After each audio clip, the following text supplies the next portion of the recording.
আমার কাছে তো মনে হইতেছে আমি এখন কবরের থেকে উঠে আসি কথা বলতেছি।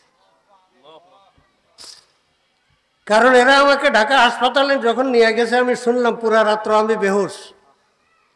তখন আমার মাথায় একটা চিন্তা, কিরে মানুষ আমাকে যেভাবে মহব্বত করে ভালোবাসে, এই সময় যদি আমি মারা যাই আমার জানাজা পড়বে কোথায়? কারণ আমার মাদ্রাসার মাঠে বন্যার পানি, আমার মাদ্রাসার মাঠে বন্যার পানি, শুধু রাস্তা ছাড়া, তাও রাস্তা খুব সোজানো। আমি এই চিন্তা করতেছি। তো এই যে বাঁচায় রাখছেন আল্লাহ পাক, আল্লাহ পাকের নেয়ামত না? যা কইলাম সব আল্লাহ পাকের নেয়ামত না? ওয়াইন তাউদ্দু নি'মাতাল্লাহি লা তুহসুহা। বান্দারা যদি আমার নেয়ামত গণনা আরম্ভ করো, গণে শেষ করা তো দূরের কথা, আন্দাজও করতে পারবা না। আর বান্দারা যদি আমার নেয়ামতের শুকর আদায় করো, আমি নেয়ামত নিশ্চয় নিশ্চয় আমি নেয়ামত বাড়াইয়া দিব। আর আমার নেয়ামত পাইলে গোপন রাখিও না। আমার নেয়ামত আল্লাহ পাক পেয়ারা রাসূলকে বলতেছে, ও আম্মা বিনিয়ামতি রব্বিকা ফাহাদ্দিস। হে আমার পেয়ারা রাসূল, আপনার রবের যে নেয়ামত এটা আপনি গোপন রাখিয়েন না। কি করেন? বয়ান করতে, প্রকাশ করতে থাকেন। এই জন্য আল্লাহ পাক রব্বুল আলামিন হুজুর সাল্লাল্লাহু আলাইহি সাল্লামকে যে নেয়ামত দিচ্ছেন গোপন রাখেন নাই। কি বলছেন? আনা সাইয়্যিদু বুলদে আদম ওয়ালা ফাখর। যে আল্লাহ আমাকে বুলদে আদম, গোটা আদম জাতির সর্দার বানাইছে।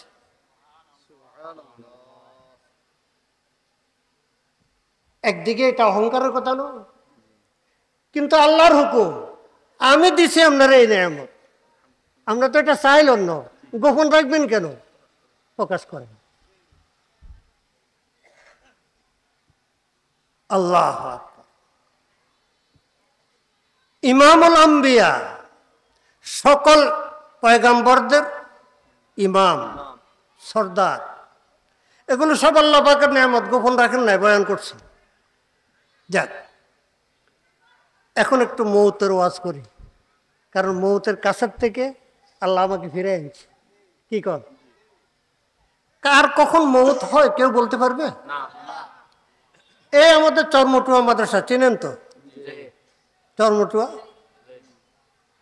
উদারহাটের কাছে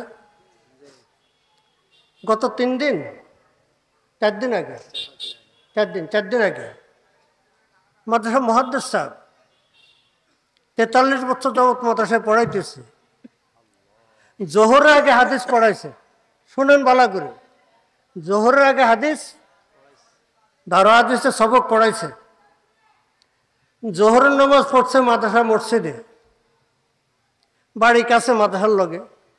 বাড়িতে গেছে, খানা খাইছে, খানা খাইছে, খানা খাওয়া শেষ, এখন ওষুধ খাইছে, ট্যাবলেট মুখে দিছে, ওষুধ খাইছে। ওষুধ খাওয়ার পর থেকে বমি, এই বমি করতে করতে করতে চোখ উল্টায় পড়ে গেছে, কিছুক্ষণের মধ্যে শেষ। কোন তো আমারে একটা রাত্র বেহুশ করি, অ্যাম্বুলেন্সে করে ঢাকা নিয়ে কেমনে কেমনে কেমনে ঘুরে আনি ওয়াজ করা। আর ওই মিয়ায় হাদিস পড়ায়, জোহর নামাজ পড়ে, খানা খাইছে, চলে আইও আমার কাছে। কি কয়? চলে আইও আমার কাছে। এই জন্য তৈয়ার থাকতে হবে। আউযু বিল্লাহি মিনাশ শাইতানির রাজিম। ইন্নাল্লাযীনা ক্বালু রাব্বুনাল্লাহ সুম্মা ইসতাকামু তাতানাজ্জালু আলাইহিমুল মালাইকাতু আল্লা তাখাফু ওয়ালা তাহজানু ওয়া আবশিরু বিল জান্নাতিল্লাতী কুনতুম তুআদুন। ও আমার মুমিন ভাইরা, মুমিন বান্দার জন্য মৌত নিয়ে চিন্তা করার কোনো দরকার নাই। মুমিন বান্দার জন্য মওত নিয়ে চিন্তার কোনো দরকার নেই। যেমন নতুন দুলা, বিবাহ শাদীর আয়োজন সব কিছু শেষ হয়েছে, কি কন? আজকাল জুব্বাও পড়াইছে, পাগড়িও পড়াইছে, দুলারে তারিখও ঠিক হয়ে গেছে। হ্যাঁ, সকালবেলা বিকালবেলা, এখন সকালবেলা দুলার এই বিয়া নিয়ে কোনো চিন্তা আসেনি, কোনো টেনশন আসেনি। কারণ দুলার দায়িত্ব সব অন্যরা পালন করতেছে, অভিভাবকরা অন্যরা কি করতেছে।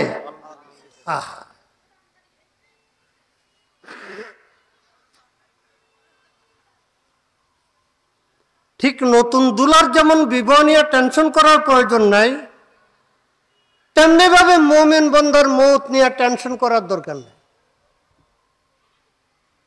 ওয়াজিয়ান মনে রাখবেন, আমার কথা নয়। ইন্নাল্লাযীনা ক্বালু রাব্বুনাল্লাহ, আল্লাহ পাক বলেন নিঃসন্দেহে আমার ওই সমস্ত বান্দারা যারা বলছে রব্বুনাল্লাহ, আমাদের রব আল্লাহ। রবকে? রবকে? সুবহানা রব্বিয়াল আযীম, সুবহানা রব্বিয়াল, আলহামদুলিল্লাহি রব্বিল আলামিন। আমরা রব কাকে মনে করি? আল্লাহ পাক বলেন আমার যে সমস্ত বান্দারা আমাকে রব বলে স্বীকার করছে, ক্বালু, মুখে বলছে আমাদের রব আল্লাহ। শুধু এতটুক নয়, শুধু মুখে বলছে আমি আল্লাহ আমাদের রব। একজন মন্ত্রীকে জিজ্ঞাসা করলে তোমার রব কে? কি কর? জেন্টলম্যানকে জিজ্ঞাসা করলে, একক তো নামাজও পড়ে না, জিজ্ঞাসা করলে ওরা হাজার হাজার কোটি টাকার দুর্নীতির মামলা তার বিরুদ্ধে, তারাও যদি জিজ্ঞাসা করেন রবকে, হ্যাঁ ওই তো না, ওই তো না। ইন্নাল্লাযীনা ক্বালু রাব্বুনাল্লাহ সুম্মা ইসতাকামু, আল্লাহকে রব স্বীকার করে মওত পর্যন্ত এটার উপরে অটল, মওত পর্যন্ত এটার উপরে অটল।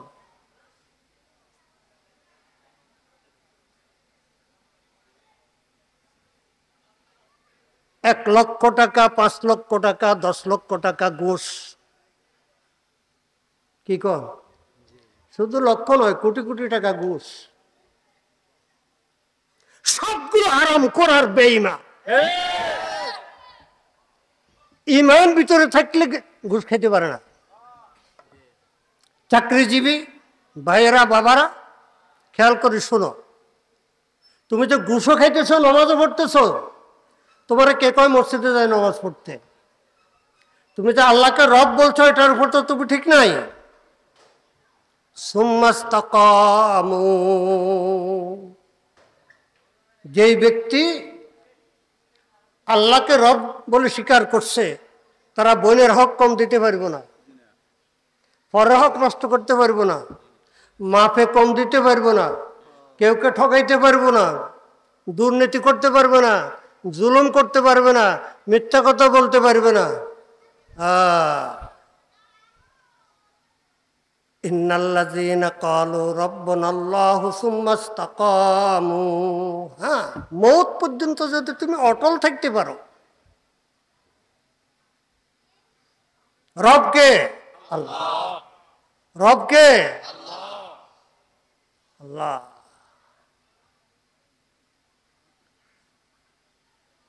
আমি অসুস্থ হলে সুস্থ করার মালিক কে? আমি অভাবে পড়লে অভাব দূর করার মালিক কে? আমি কষ্ট পেরেশানি পড়লে দূর করার মালিক কে? সুম্মা ইসতাকামু,